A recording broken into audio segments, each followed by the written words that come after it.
Pisces, first week of November reading mo. Hello sa mga datihan, laging sumusuporta, nagsusubaybay, at welcome dun sa mga bago rito.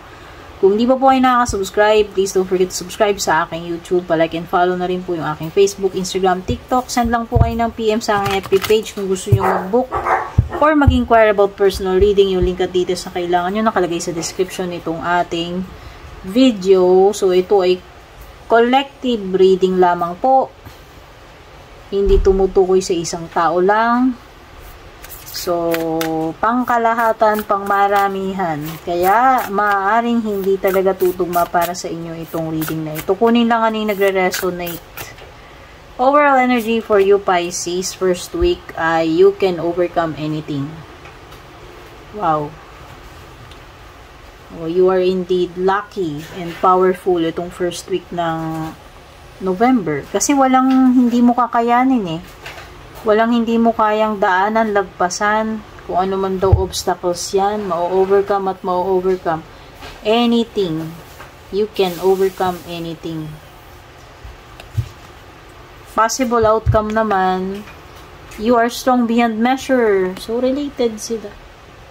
Stepping into power, yung outcome mo. Alam mo kung hanggang saan yung kaya mo.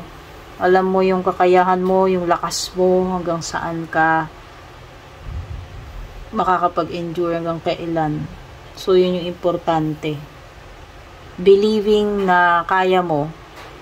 Kaya nga yan, no, walang bagay na hindi mo ma-overcome kung ano man tong mga darating sa iyo. Mahirap man yan, kung ano mga challenge yan. Ma-overcome at ma-overcome mo. Ayan, no? Because you are strong beyond measure. Naniniwala ka na you are strong. Kaya kakayanin at kakayanin mo talaga yan. Mindset is real, o diba? Malaking bagay.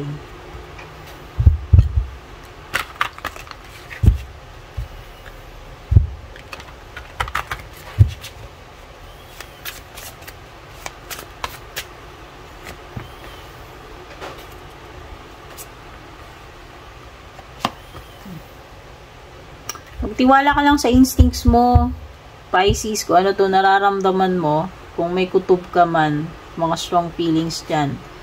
No, you'll just know kung talagang ano man tong kinakaharap mo. Alam mo lang kung nasa tama ka, kung delikado, alam mo yun. Meron ka lang strong feeling na ganun, deep inner knowing, na parang ikaw ay intuitive. Okay? Susundan mo yan. Follow your heart. Listen to your heart. Kung meron mang mga bagay na nagpapakonfuse sa'yo, if ever lang na meron, gawin mong compass itong puso mo. Kung ano yung totoong nararamdaman mo, yun yung gamitin mong compass. No? At hindi ka maliligaw ng landas dyan. Kasi you are following your heart. Eh. Pinakikinggan mo yung soul mo. Sabi nila, yung soul, yung heart, yun yun. Okay? Merong ano dito, Gemini energy. Kung meron mang tao, ikaw ma-encounter, pwedeng may Gemini. The Lovers, wow. I trust my knowing and make a commitment. Oh, knowing, dalawang card ng knowing ito. Listen to your heart and follow your knowing. Pagdating naman dito, you trust your knowing and make a commitment. Oh. As long as solid yung nararamdaman mo para dyan sa tao na yan, tao man niyang bagay, no? Could be anything, pero importante na solid ka, sureball ka dun sa nararamdaman mo dun. Madali na sa iyo yung commitment. Nandun yung commitment, hindi mawawala yun. Basta solid yung feelings mo para dyan sa bagay na yan. Halimbawa, bokasyon. Gusto mong magpare, gusto mong magdoktor, mag-arkitekto, etc. Solid ka eh. Alam mo na yun talaga yung gusto mo. Yun yung passion mo. Passion. Yun yung nilalaman ng puso mo. Kaya hindi magiging mahirap sa iyo na i-commit mo yung sarili mo. Kasi alam mo eh kung ano yung nilalaman ng puso mo. Yung gusto ng puso mo. Yung heart's desire mo. O diba? Yun. Yung gamitin mong compass. Yung sinasabi ko kanina. Okay, so pwedeng meron ditong papasok sa commitment or anything na may kinalaman sa sa commitment. Pwedeng decision about a relationship, making choices or decision when it comes to your relationships. Iko-commit mo yung sarili mo dito. Yun yung nafe-feel kung hindi man ito about love life, no? Ano lang, talagang ikaw ay magpe-pledge ng iyong vow dito. O diba, ganun kalalim yung commitment mo dyan. No, Four of Swords is a moment of contemplation para sa iba sa inyo. Baka yung iba sa inyo kailangan nyo ng time out. Sa iyong busy world, sa iyong chaotic world, kailangan mo magpahinga, time out muna. Gusto mong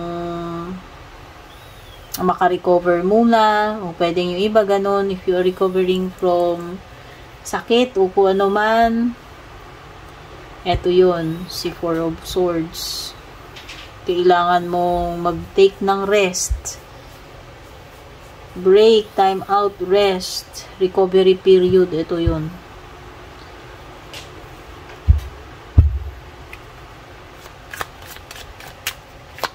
Kailangan magpagaling muna, kailangan mag-recharge ng iyong energies, powers, o diba? Pahinga, time out. Para maka-recover din pag may time mo, diba? Memories, pagdating sa love life mo.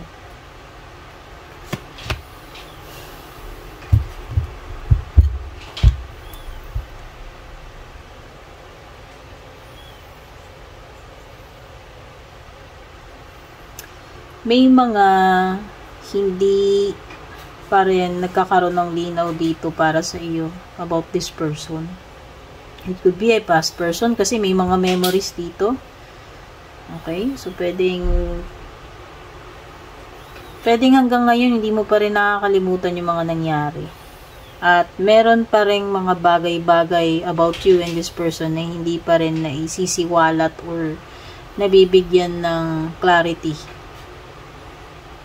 May obscurity, may memories. And it's because someone kept avoiding resistance. Okay? Kung sino man sa inyong dalawa yung tinutukoy dito, kasi it could be you or your person's energy nagre-reflect dito sa tatlong cards na yan. So, yun na nga, no? Yung mga binanggit ko.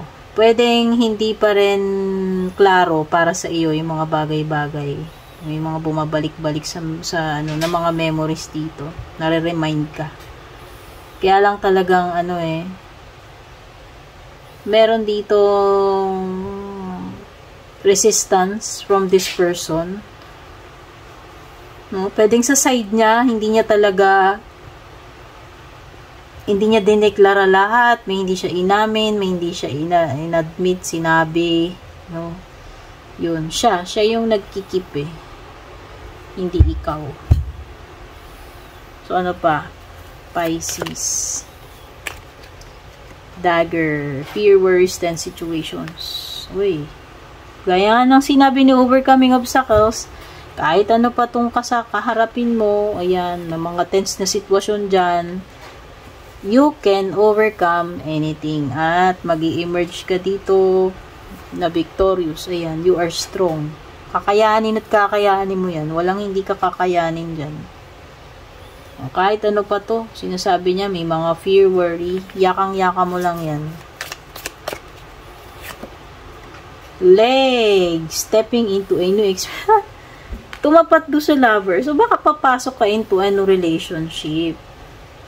Bagong experience So, whether sa romantic side mo to, sa career, etc., kung ano man yung tumutukoy nito sa'yo, saan man siya tumutugma, you are stepping into a new experience. Bagong mga i-explore na experience. O, diba, exciting.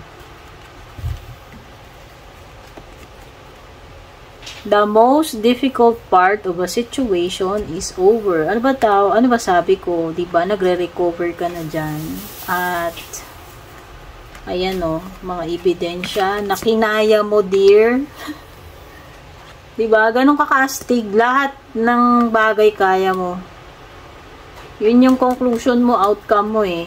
Yun yung naging resulta mo. Oh. Tapos na yung mga pinakamahihirap na part ng pinagdaanan mo, kaya mag-rejoice ka na. Ayan, oh. Rainbow na yung paparating sa iyo dito. Kasi nalagpasan mo na yung mahihirap na part. O, diba? Congratulations at ikaw ay nakasurvive. Tignan na natin closing message mo, Pisces. With flying colors pa daw, rainbow. O diba, you survived it all with flying colors. Ano pa ba? Go outside. Lumabas-labas ka naman daw, Pisces. Lagi ka na lang sa bahay. O, mag-explore din. Oh, it's time to go outside. Tune into the powerful peace of nature, wherever you are, and feel at one with your habitat. Kailangan mo rin mag-nature, makasagap ng sariwang hangin, maaraw-arawan. O baka lagi ka na lang kasing busy, nagkukulong sa bahay. Ayan, sobrang puti mo na. Maputla ka na. Kailangan din lumabas-labas para makalanghap naman ng fresh air at saka makatikim naman yung balat mo ng sunlight. Makakabuti rin sa iyo. Makahinga-hinga ka and makapag inhale, exhale sa labas. O, diba? Kasabay nung i-inhale mo yung blessings, yung mga positive na paparating, edi i-exhale mo yung mga toxic, mga negative. O, diba? Sabayan mo na rin ng meditation. Yun lang ba? Kailangan mo lang din maglibang-libang, paminsan-minsan, kung nakakalimutan mo ng lumabas, hindi mo na alam anong itsura nung barangay niyo. Hindi mo na alam anong itsura nung kapaligiran mo dyan, no? Yun lang yun. Maging aware ka rin sa surroundings mo and makapag nature tripping din. Let spirit be your guide. Sa mga times na nalilito ka, naguguluhan, ask your angels for guidance. Magdasal, manghingi ng kaliwanagan, ng guidance. Let spirit be your guide. Iga-guide ka nila as long as nagdadasal ka, hinihingi mo sa kanila yan. Nabigyan kanila ng guidance. Diba? So, yung mga nakuha ko sa Pisces, first week of November. Don't forget to like and share. Don't forget to subscribe. Kita-kits sa next reading.